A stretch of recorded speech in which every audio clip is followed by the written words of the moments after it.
Ак үйдөгү бөлтүрүк. Чыгарманы жазган Каныбек Иманалиев, окуган Айбек Бийбосунов.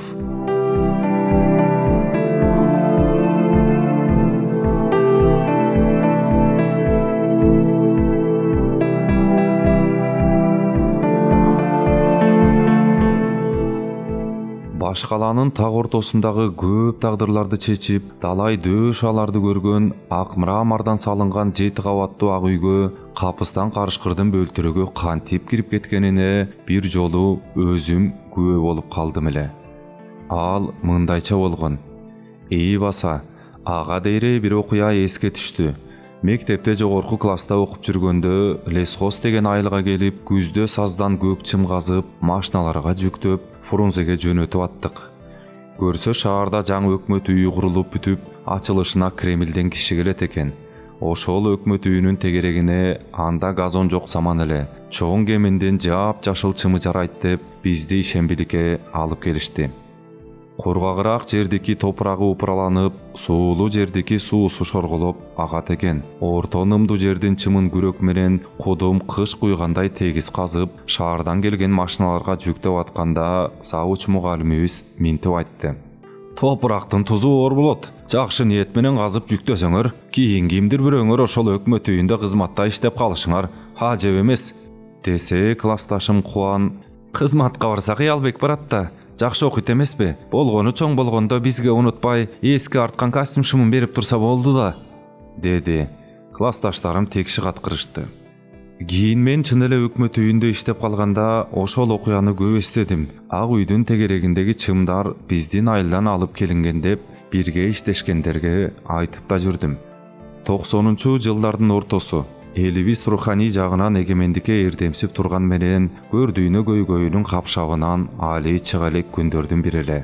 Мен Бишкекте өкмөт үйүнүн 5-кабатында жоопту кызматтамын. Жай айы. Эртең мененки 8-де иш бөлмөмө кирип келерим менен телефон шаңырап калды. Алсам атам экен. Кандай? Үйдө балдар жакшыбы? Коңшу Совет байкең мергенчи эмеспи? Карышкырдын 3 бөлтүрүгүн тирүүлөй алып, автобус менен шаарга кетти. Акчага өткөзөм деп, колуңдан келсе жардам берип коерсуң, деп атам трубканы кайра койду. Сыягым менин ишиме тоскоол болбоюн, деди окшойт. Эмне деп жооп береримди билбедим. Шаарда карышкырдын бөлтүрүгүн кийим кайдаларын да билбейм. Атамдын өтүнүчүн аткарбасам да болбойт. Совет байке СССР учурунда бир канча орден медаль тагынып, Кремлге чейин делегат болуп жүргөн атактуу чабан эле. Совхоз тараганы айылга көчүп келип, адегенде бир аз колунда малы бар болчу. Кезинде 100-үнө 142ден козу алып, атак даңкы өрөөнгө тарап, Сүрөтү райондук ардак тактада илинип турчу эле. Анан ат чабыштарда байге бербеген торка, сыягы тор болсо керек, эркелети ушинтип адашчуго деген күлүгү бар эле. Тоодон айылга минип келгенде сымбатын көрүп, бала кезде суктанчу элек. Азыр эми андагы атак даңктан да жок, минген күлүгү торкадан да жок, Совет байке биротоло мергенчиликке өткөн. Атам менен тең туш, кошуна, жашы 60-тан эба кашкан. Ал кезде ак үйдү эч ким басып ала элек, талкалана элек, куту кача элеккес. Кадимкидей сүрү бар эле. Тегерете тосмо да жок болчу. 1-кабаттын түндүк тарабында келгендерди кабыл алган атайын бөлмөсү бар. Ошол жерден телефон чалып, ичине кирүүгө уруксаат кагаз жазып беришет. Түз эле 1-кабатка түшүп, сыртка чыктым. Башына ак калпак, ылдый жагы болсо галифе шым, бутунда кырым өтүк, үстүндө камуфляж кийген айылдык кошунабыз Совет байкени дароо тааныдым. Сыягы шаарга шашып жөнөп атып, үстүңкү жакшы кийимин таппай калган өңдү. Ак үйдүн оозунда 5-6 киши, алар менен кошо ак үйдү кайтарган прапорщик дагы үймөлөктөшүп алган. Коржундун оозун ачып, көздөрү күйүп турган, ооздору кемечтелген бөлтүрүктөрдү элге көрсөтүп жатыптыр. Мени көрүп эле сүйүнүп, "Ха, мына менин бир тууган иним болот", деп туруп бетимен өптеле, тер аралаш айыл менен арактын жыты бур этти. "Айыл жакшыбы?" дедим. Эмнесин айтасың? Айылда ушак, арак, шакалдар анан улгайгандардан атаң экөөбүз эле калдык, деди. Элден уялып кеттим. Баары мени карашты. Аким сакимге чалып отурбай, бир тууган иним ак үйдө иштейт деп түз эле сага келбедимби? Сенден башка кимге таянам? эми бир ишке жара!» деп обдулуп турмак болду эле ооз ачылган куржундун ичинен булаң этип бир бөлтүрүк качып чыгып, ачылып турган эшик аркылуу ак үйгө кирип кетсе болобу? Куржундун экинчи оозун тез жаап, берки эки бөлтүрүктү кармап калды. Оозу жыгач менен кемечтелген 3-4 айлык бөлтүрүк чоң эшиктен кирери менен тепкич аркылуу мурда келип жүргөнсүп куйругун кыпчып алып, түз эле экинчи кабатка көтөрүлдү. Ушул тепкич менен жакында эле АКШнын вице-президенти визит менен келип көтөрүлгөн эле. Бөлтүрүктүн артынан аскери кийимин кийген узун бойлуу, алиги күзөттөгү арык чырай, көгүш көз прапорщик жүгүрүп алыптыр. «Качкыла, карышкырдын баласы, качкыла!» деп кыйкырып алган. Ал минтип айтпаса көргөндөр күчүк деп ойломок. Экинчи кабаттын узун коридорунда кызыл килем менен бөлтүрүк качып, артынан күзөттөгү прапорщик кубалап баратты. Бир бөлүм башчынын секретаршасы кыска юбка, узун шиштака кийип, эртең менен идиштерди жууп, көтөрүп бет маңдай келаткан экен, бөлтүрүктү көрөрү менен «Мама!» деп чочуп чалкасынан кетти. Колундагы идиштери түшүп, бир канчасы талкаланды окшойт. Ак мрамор имараттын ичиндеги алтын түстүү ашма самдын асты менен кызыл гүлдүү килемдин үстү менен бул бөлтүрүк эми куйругун тике көтөрүп алып, ишенимдүү кадам таштап, улам алдыга умтулду. Бөлтүрүк болуп бул дүйнөгө жаралганы жалаң таш, топуракка көнгөн таманы эми жумшак килемди тепсегенде канат байлап, ак булутту аралап бараткандай өзүн өтө жеңил сезди. Көк ойроктун кокту сай жылга жыбытында күн көрүп келген бөлтүрүккө бул имараттын ичи адегенде бейиштин төрүндөй сезилдибейм. Кээ эшиктери ачык, кээси жабык. Бөлтүрүк болсо бир да ачык эшикке бурулбай, кудум кимдир бирөөнү издегендей түз эле баратты. Прапорщик болсо бөлтүрүктү кууп жетпей, же кармай албай, реклама кылып аткансып, «Качкыла, карышкырдын баласы!» деп артынан тарталактап чуркап келатат. Уда мен келатам. Экинчи кабаттын күн чыгышынан бурула бергенде курсактуу келген коргоо министри менен чарчы бойлуу ички иштер министри эки генерал лифтиден чыгып келатыптыр. Экөө тең бөлтүрүктү көрө коюп, кайра лифтиге кире катышты. Бүгүн АЖОнун катышуусу менен саат 10:00 Баткендеги чек ара окуясы боюнча кезексиз чукул кеңешме болмок. Ошого баратышса керек. Бөлтүрүк кудум ак үйдү мекендеп жүргөнсүп, экинчи кабаттын күн чыгышынан күн батышты көздөй бурулду. Өзүм көптөн бери эле кирип чыгып жүргөн өкмөт үйүнүн коридору мынчалык узак экенин ошондо сездим. Күн ысыкта майланышып, курсагы корун тереген, галстугу кыска байланган базыкананын башчысы астыдан чыгып, бөлтүрүктү көрө коюп, алдастап, не кыларын билбей түз эле анын астына түшүп алып чуркады. Ишке кирип келаткан эки кызматкер да аны менен кошо чуркашты. Бөлтүрүк артынан сая түшүп кууп бараткандай. Ал байкуш жарашпаса деле генералдык тар форманы кийип алыптыр. Узун коридор бүтүп, 3-чү кабатка оңго бурулган жерге келгенде буйтамакчы болуп, «Пошол, кет!» деп барып тайгаланып колундагы папкеси жерге ыргып, өзү бурчка учуп түштү. Таршымы сөгүлүп, жоон санынын эти көрүнүп, капчыгынан визиткасы, сом доллар аралаш акчасы жерге чачылды. Даараткананын тушуна жеткенде соттор бөлүмүндө иштеген тааныш көз айнекчен байке чыгып келатыптыр. Мага колун сунду эле, мен бөлтүрүк кууп бараткан киши болуп колумду бербедим. Бу киши ажатканадан кийин колун жуубайт деп уккам. Эзели үйлөнгөн эмес дешет. Бөлтүрүктү көрүп чочуп, көз айнеги түшүп кетти. Мурда түрмөгө отуруп келген азыр оппозициячыл депутат лифти күтүп аткан экен. Экөө тиктеше түштү да бир аз ар башып, бөлтүрүк андан ары жүрүшүн улантты. Лифт токтоп, андан муфтийликке талапкерлиги каралып аткан молдоке чыгып, чуркап өтүп бараткан бөлтүрүктү көрүп, машаллах, эмне күчкө жыгач иштетип кыйнап атасыңар?» деп кайрылды эле, күшүлдөп бышылдап калган прапорщик демин баса албай жатып, молдоке, ал күчүк эмес, карышкырдын баласы, өкмөт үйүнө кирип кетип кармай албай жүрөбүз» деди. Астабыралла, эмне дейт?» деди да жакасын карманып, артты карай тез-тез базып, анан көздөн кайын болду. Бөлтүрүк экинчи кабаттын узун коридорунан эми кызыл килем менен оңго бурулду. Улаан дүйнөсү таарып, жолу куушурулуп, өзүн туңгуйга кирип бараткандай сезди. Асман көрүнбөйт. Көк ойроктун түп-түз асманына кайдан жетсин? Арча жыттуу төрлөр, күлү аңкыган жылгалар, шыңгыр үндү булак, шары басылбаган өзөн, түркүн куштун үнү, энесин ээрчип жүргөндө ойт берип качкан бугу, элик, эчки текелер.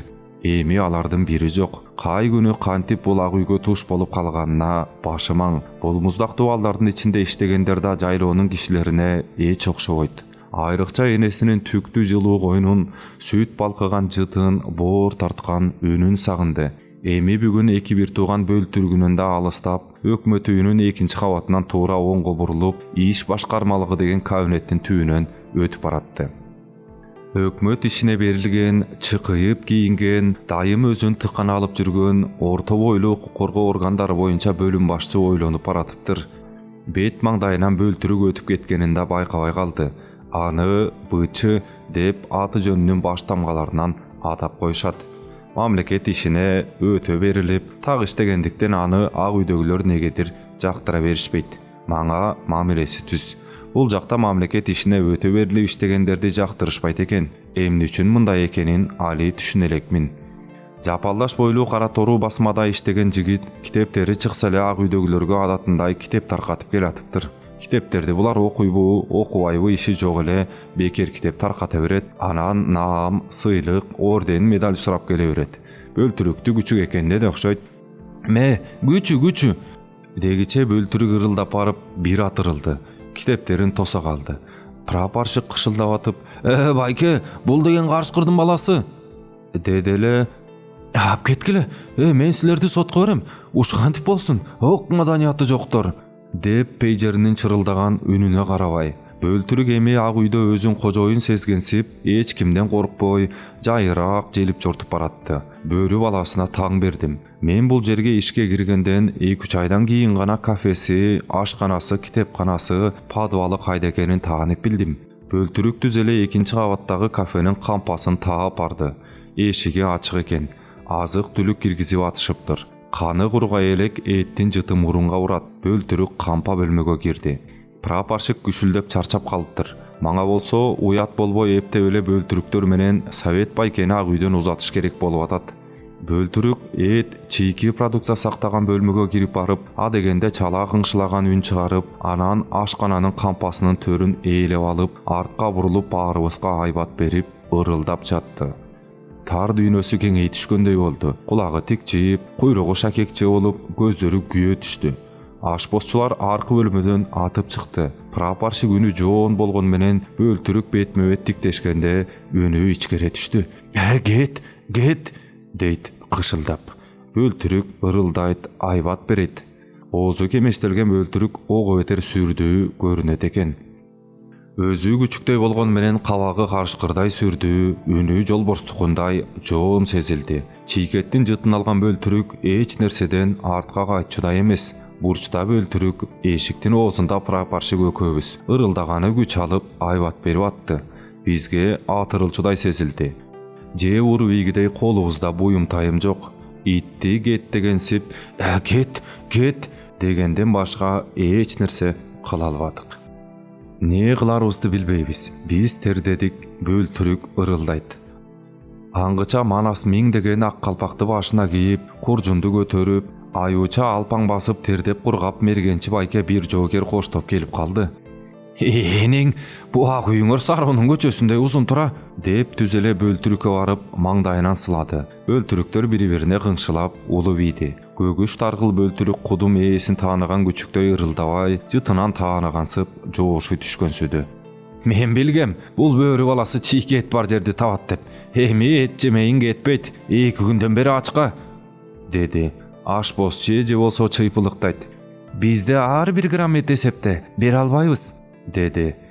Анда мергенчи байке, "Энең, ак үйдө элдин эсебинен жесеңер кыйынсыңар, анан бөлтүрүккө бир кесим этиңер жокпу" деди ызырынып. Мен болсо эмне кыларымды билбей, "Эже, айлыгым тийгенде берем, бир ас эт берип койсоңуз" дедим. Эртерээк эле тигилер кетсин деп атам. Анда рубльдан сомго жаңы өтүп, айлык аз карызга жаздырып тамак ичер элек. Ак халат, ак топу кийген, оозун боёгон, толмоч ак жумал эже а дегенде жыттанып кеткен этти алып чыкты. Тиги байке ого бетер ызырынып, "Энең, бузулган этти өзүңөр жегиле. Бөлтүрүк деген бала да, балаңа бузулган эт бересиң бия. Камчы менен жоонуңан тиле турган катын экенсиң" деп ызырынды. Кашы ичке чийилген толмоч келиндин ак жүзү кызара түштү. Сыягы ак үйдө далайлар тийишип, көз кыскан бул келин мындай сөгүүнү мурда укпаса керек. Бир кезде Совет байке витринада турган арак коньякка көзү түштү. Бир аз жиби түшкөнсүдө. «Ха, иним, сени да уят кылбайын. Тетигинден бир шише куй да бөлтүрүктөр ачка, бир ганы кургай эле кет бер. Анан чоңдорго телефон чал. Бу бөлтүрүктөрдү алып акчасын берсин, анан кетейин», деди отургучка көчүк басып. «Ак үйдүн ичинен арак иштим деп, эл журтка мактанып айта барайын», деп кошумчалады. Кафедеги ички телефон аркылуу бир бөлүмдө чогуу иштеген жигиттерге чалып, Токой чарба агенттигинен билсеңиздер бөлтүрүк өткөрсө болобу, болсо бирөө жарым келсе деп айттырдым. Жанатан бери аянып аткан ашпозчу муздаткычтан эми жаңы союлган уй этин алып чыкты эле бөлтүрүк кадимкидей жандана түштү. Кемечтеп койгон жыгачты алат го десем, мергенчи байке бөлтүрүктү колуна алып, чийкетти колу менен үзүп, бармагы менен тыгып таңдайынан алкымына сугунтту. Азуусу менен тиштеп алат го деп чочудум. Бөлтүрүк чайнабай туруп сугунуп, шакекчи болгон куйругу бүлкүлдөп атты. Бүттү го десем кантсе да мергенче эмеспи, куржундун оозун ачып, бирки бөлтүрүктү алып чыгып, аларга да бирден алаканына салып, чийки эт сугунтту. Энесинен ажыраганына бир жума боло элек бөлтүрүктөр көздөрү Совет байкени карап жалжылдайт. Эт сугунтуп атты. Эсин тааныган күчүктөй үйүр ала түшүптүр. Үчөө теңги уктаргыл, тумшугунун үстү, маңдайлары сары күңкүрт тартып окшош экен. Ак үйгө тааныш эмес каңылжыр жытты эми сездим.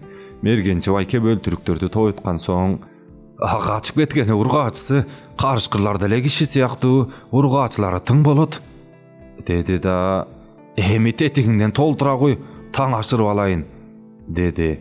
Ак халатчан эки жагын карайт. Ашпозчу эжеге менин эсебимем деп түшүндүрүп айтып, чыныга толтура куйдум. Совет байке жиби түшүп, кел, мен менен бир дал ийбейсиңби, деди. Жок, болбойт, деп баш чайкадым.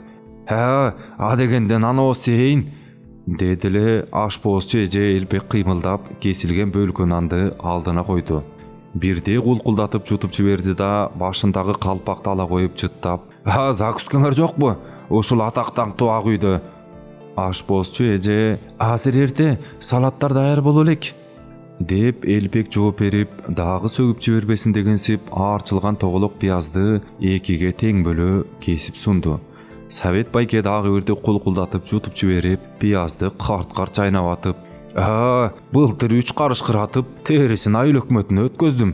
Бир тыйын берген жок. Мурдагы жылы 5 татып, лесхозго бердим. Акчасынан дайын жок. Чоңдор жеп алса керек. Чоң кеминде менден башка эч ким карышкырат албайт. Коңшу өлкөнүн президентине карышкыр ичик тиктиребиз деп, 2 дөбөт карышкырдын терисин менден алышкан. Колума кoko тыйын тийген жок. Быйыл болсо тирүү эле 3 бөлтүрүк кармадым. Экөөсү ургаач экен. Ушуну кармайм деп дегенде 2 күн тоодо түнөп, үшүп, аңдып жүрүп энесин аттым. Торпокто экен. Анан бүгүн таң эрте түзөлө, ак үйдө өзүнүм иштейт деп өзүңө келдим, деп туруп, өзү куюп, өзү эр азыгы менен бөр азыгы жолдон, деп тос айтып, бир чыны аракты алып жиберди. Анан ыктытты. Куржунунан бөлтүрүк да ыктытты. Адам менен карышкырдын ыктытканы окшош экенин ошондо билдим. 3-чү ирет чыныга баса койду да минтип сөзүн улады. Бөрү баласы 3 жумада көзүн ачат. Дегенде күнүнө 5 маал энесин эмет. Анан тез тыңыйт. 4 айда салмагы 20-30 эсе чоңойот. 8 айга чейин көздөрү көк болот. Улучөө жок дегенде баш тоглотуп калган бөлтүрүктөр. Баш тоглотуп деген эмне? Деп прапорщик тактап сурады. Энесин ээрчип, козу улак, суур каш кулак алганды биринекин үйрөнүп калганын айтат. Бир кандын даамын таткан соң, анан энесинен эч калбайт. 1 жаштан кийин эркектери өзүнчө бөлүнүп, калганы үйүрү менен болот.